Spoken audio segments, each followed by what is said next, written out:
Bonjour et bienvenue sur ma nouvelle vidéo, j'espère que tu vas bien. Ça fait un petit moment que je vous ai pas partagé de témoignages, donc voilà, en fait, faut savoir que je regarde plein de témoignages tout le temps et dès qu'il y a un témoignage en fait qui me touche plus particulièrement, puisque la plupart des témoignages me touchent, mais dès qu'il y a un témoignage qui me touche un peu plus que les autres en fait, je suis obligée de le partager et ça tombe bien parce que je sais que c'est ce que vous aimez le plus sur ma chaîne, donc j'espère que vous allez vous régaler et particulièrement si vous êtes jeune, que ça soit jeune en âge ou jeune dans la foi, vous allez voir, c'est un merveilleux témoignage que le frère m'a gentiment laissé partager. Et si tu passes par là d'ailleurs, je te remercie encore une fois, merci pour ta gentillesse, merci pour ton témoignage, merci Seigneur. C'est la première fois que tu tombes sur une de mes vidéos, bienvenue. Sache que sur ma chaîne, je partage la parole de Dieu et je partage aussi ma foi en Jésus-Christ. Donc si c'est quelque chose qui t'intéresse, si c'est également ton partage, n'hésite surtout pas à t'abonner. Et le témoignage arrive tout de suite après ceci.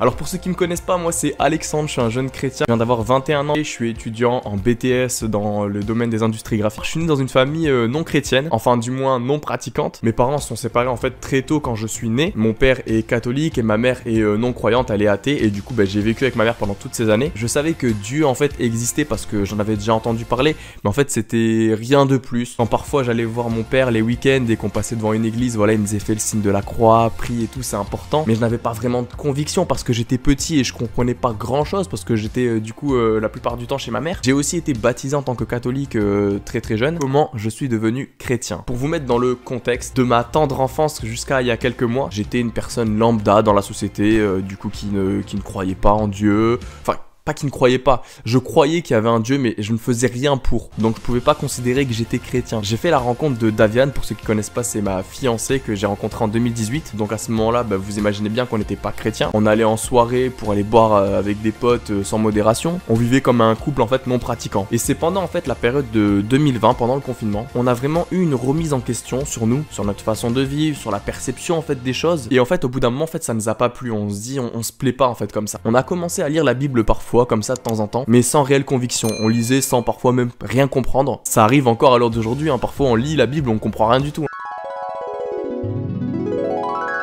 Daviane, elle a commencé une alternance en septembre 2020, donc quelques mois après notre remise en question, et c'est là qu'elle a commencé, elle, à donner sa vie à Dieu, car elle était pas bien, elle rentrait de son alternance les soirs un peu déprimée, parce qu'elle ne se plaisait pas tout simplement dans son milieu, et donc là, moi, pendant quelques mois, en fait, je l'ai accompagnée à l'église sans vraiment avoir de conviction, sans avoir un temps personnel avec Dieu. C'est en fin décembre 2020, donc pendant la période un peu de Noël, je suis parti rendre visite à ma famille à Bordeaux, donc Daviane n'était même pas avec moi, juste pour vous dire que je n'étais pas influencé, c'est vraiment quelque chose que j'ai vécu de personnel. Un soir, avant de me coucher, j'ai eu un truc qui m'a traversé l'esprit. C'était plus fort que moi, ça tournait, et en fait j'avais une envie d'aller à l'église, alors que j'étais là pendant plusieurs mois, je suivais à l'église comme ça, mais j'avais pas de conviction, enfin j'écoutais mais voilà, rien en plus. Et là je me retrouve à 900 km de Daviane et j'ai envie d'aller à l'église, mais moi en fait, pour ma personne. J'ai même pas commencé à chercher à réfléchir du pourquoi, du comment, que j'ai pris mon ordinateur, je me suis empressé, j'ai tapé église évangélique. Parce que oui, pour ceux qui savent pas, j'allais du coup dans une église évangélique à Strasbourg. Et là, je tombe sur une église où est-ce qu'il fallait réserver des billets. Ceux qui connaissent, c'est l'église Momentum, c'est une église assez reconnue dans le milieu chrétien évangélique en France. Et je pense clairement que le fait d'être tombé sur cette église n'est pas dû au hasard. Et le message du pasteur Patrice Martorano qui a joué vraiment un rôle crucial, je pense. Son message du jour, c'était Noël quand Dieu s'invite dans la simplicité. Il expliquait en fait tout simplement que à l'heure d'aujourd'hui la société a chassé Jésus de sa propre fête et il faut vraiment le vivre pour le croire. Mais ce message m'a ému et il m'a touché parce que dans tout ce qu'il décrivait en fait je me reconnaissais entièrement. Maintenant pour nous Noël ça n'a aucun sens, on est là, on met le mot bûche, on met le mot cadeau dessus, mais à la base des bases les amis, Noël c'est pas tout ça. Donc voilà, je reprends mon histoire, le culte se déroule et vraiment dans ce culte je me suis senti agréablement bien. Vraiment j'ai senti en moi une présence qui n'était jamais venue, une présence qui m'a apaisé et qui m'a rendu joyeux. Vous dire quand la célébration ou le culte du dimanche c'est fini, en fait j'étais tellement heureux que j'avais envie de rester au culte. Je me suis dit vas-y pasteur, rebalance-moi vraiment des mots de joie comme ça pour que je sois encore heureux et encouragé dans la vie de tous les jours. Mais bon, toutes bonnes choses ont une fin, donc voilà, le culte se termine et je rentre chez moi. Fin du voyage, retour à Strasbourg.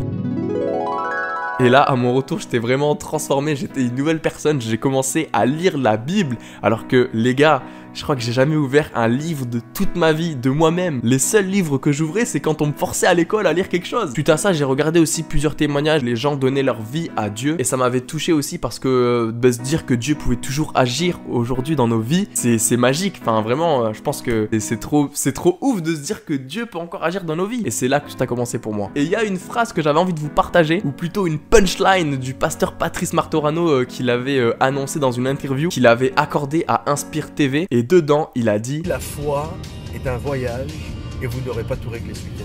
La foi est un voyage et vous n'aurez pas tout réglé ce week-end. Waouh, franchement, c'est là que mon cerveau s'est retourné. Et je me suis dit, c'est tellement fort. Pour moi, cette punchline, elle prenait vraiment sens à ma vie parce que j'étais dans une période que je me posais pas mal de questions. Je me disais, ouais, mais j'ai envie de tout savoir sur la Bible. J'étais impatient de voir cette grosse Bible et de me dire, il faut que je comprenne ce qui se passe à l'intérieur, alors que j'étais là, je comprenais rien du tout. Je voulais tout savoir. Mais en fait, la vérité, les amis, c'est que nous ne pouvons pas tout savoir directement. Mais la réaction de mes proches. En fait, j'habite loin de ma famille parce que j'ai déménagé à Strasbourg pour Daviane. Et vu que c'est tout récent, il y a certains de ma famille, même des amis, qui ne savent même pas que je suis converti. Les plus proches, comme mes parents, l'ont plutôt bien pris. Même si ma mère était très surprise au début, mais voilà, elle a quand même accepté et vraiment, elle m'aime toujours pour ce que je suis. Et certains de mes proches ne me prennent même pas au sérieux quand je leur dis que voilà, je me suis converti et que maintenant, vraiment, je consacre du temps à Dieu. Après, je peux les comprendre, c'est allé tellement vite, comme je vous l'ai dit, c'est en espace de quelques mois. Voilà, avec le Covid et tout, je les ai pas vus beaucoup de fois. Et maintenant, je fais la petite transition, j'aimerais maintenant parler d'un point qui me blesse ou qui m'attriste tout simplement, c'est d'entendre des gens qui me disent je suis rentré dans une secte. C'est un mot en fait, vous savez pas, mais ça blesse vraiment ça fait mal. Quand j'entends que j'ai rejoint une secte parce que je partage tout simplement la parole de Dieu à travers des citations, des versets sur les réseaux sociaux, je peux comprendre que ça peut paraître bizarre quand vous avez pas l'habitude de voir ça dans votre fil d'actualité, mais de là à dire que j'ai rejoint une secte, c'est pas vrai. Je suis tout simplement dans une phase où est-ce que je suis heureux et épanoui parce que voilà, j'ai appris que Jésus est venu sur cette terre et il s'est sacrifié pour nos péchés. En fait, c'est pas compliqué à comprendre, c'est comme si vous étiez heureux et vous mettez une publication sur Facebook, Twitter en disant ouais, Barcelone a gagné le match de la Ligue des Champions contre Paris. Bah, voilà, c'est parce que vous êtes content, vous partagez sur les réseaux. Et moi, c'est exactement pareil, je suis juste extrêmement content d'avoir appris plein de choses et du coup, je le partage sur les réseaux. En fait, ce qui est fou à travers tout ça, c'est que la société a réussi à rendre l'histoire de Jésus banale, fou, même quand tu crois à Dieu maintenant, t'as l'impression de passer pour un fou. Ma foi, je suis protestant évangélique, on se base du coup sur les écrits bibliques. Dieu est venu sur cette terre et s'est fait homme en Jésus-Christ et il est mort pour les péchés de l'humanité. Avant tout ça, en fait, les juifs, ils sacrifiaient des animaux pour faire pardonner leurs péchés et Jésus, en fait, il est venu sur cette terre pour arrêter tout ça, tout simplement. Pour faire simple, nous sommes sauvés car nous croyons en Jésus. Voilà, en fait, il y a rien de compliqué, il faut juste croire en Jésus. J'aimerais juste te dire à toi qui se cache derrière cet écran, même si t'es pas croyant, Dieu t'aime et il ne veut pas ton mal. Nous sommes que de passage sur terre. Alors moi, je réfléchis en fait à la vie qu'il faut construire après la mort, après notre passage sur terre. J'espère que le témoignage vous a plu, qu'il vous a touché comme il m'a touché. Je vais vous mettre la vidéo originale en barre d'infos ainsi que toutes les coordonnées de ce frère merveilleux. N'hésitez pas à le suivre sur ses réseaux sociaux. N'hésitez pas à vous abonner à sa chaîne aussi pour l'encourager. Et en attendant la prochaine vidéo, prenez bien soin de vous, soyez bénis et je vous dis à très bientôt.